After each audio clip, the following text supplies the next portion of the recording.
Buongiorno e benvenuti nel piccolo giardino di Monfestino. Siamo nel mese di novembre, si vede anche un po' dalla stagione. Intanto auguri a mia sorella che compie gli anni. E le piante cominciano a dare segni di stanchezza. Hanno bisogno di riposo, dopo una primavera ed un'estate meravigliosa dove hanno regalato colori, bellezza, fantastiche fioriture o crescite rigogliose. Si tratta del riposo vegetativo. Ne hanno veramente bisogno e se lo sono prese da sole. Come possiamo però aiutarle in questo periodo? Come possiamo prepararle al meglio per l'inverno e per le prossime gelate? Andiamo a vedere, anzi torniamo fuori dopo quando smetterà di piovere.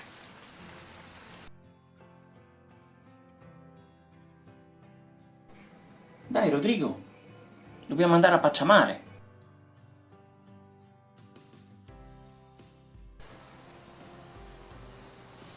Ma che cosa significa pacciamare?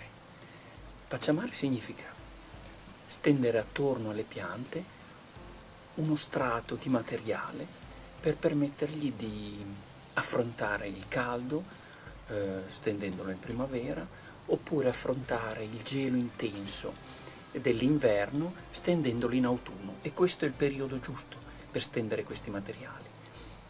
La pacciamatura può essere fatta con materiali inerti, come la ghiaia, oppure con materiali che rilascino dei nutrienti nel terreno o che comunque lo strutturino meglio, gli permettano una maggiore ossigenazione, un migliore drenaggio. Qui ne abbiamo alcuni che sono quelli che usiamo nel nostro giardino, che sono la segatura di legna e il famosissimo terriccio di foglie che abbiamo fatto noi e facciamo noi ogni anno.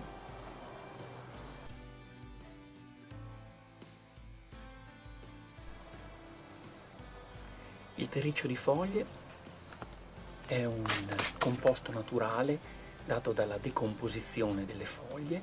Noi ci abbiamo messo dai 9 ai 12 mesi per avere questo tipo di terreno che aggiunge appunto struttura, ossigenazione, migliora il drenaggio del terreno senza però rilasciare grandi nutrienti, come pure la cenere di legna e naturalmente come gli inerti che non sono biodegradabili nel caso della ghiaia, ma che comunque permettono un maggior controllo delle infestanti, combattono le infestanti, in alcuni casi combattono anche certi parassiti e certe malattie.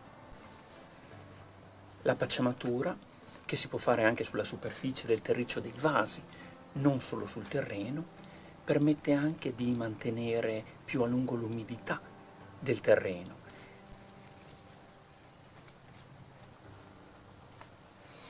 In questo caso si tratta di una pianta da frutto, un prugnolo. Si può pacciamare tranquillamente con 1-2 cm, visto che si tratta di un vaso. L'importante è tenere il materiale di pacciamatura lontano dal tronco per evitare dei marciumi, dell'insorgenza con i microrganismi di marciumi attorno al legno del tronco. La corteccia delle conifere in genere è molto utile. Anche questa serve per evitare che gelino le radici, uno dei problemi principali che si può ovviare pacciamando.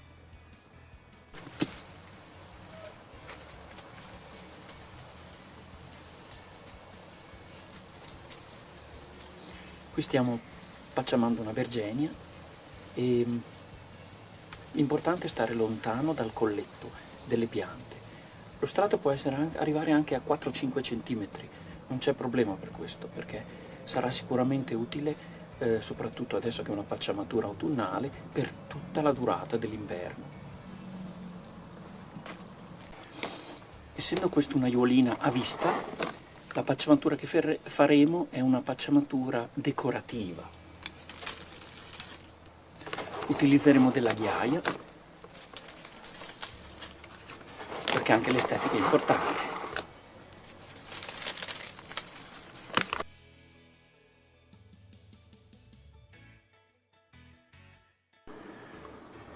Una buona alternativa per i vasi è la segatura.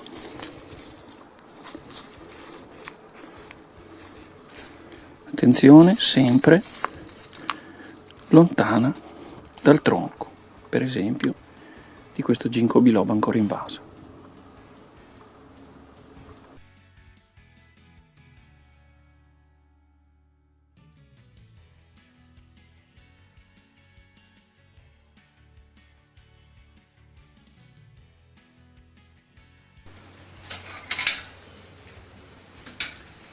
Del periodo della pacciamatura abbiamo già parlato, primavera o autunno. Per quanto riguarda invece le piante messe a terra durante l'anno, si può pacciamare tranquillamente durante tutto il corso dell'anno.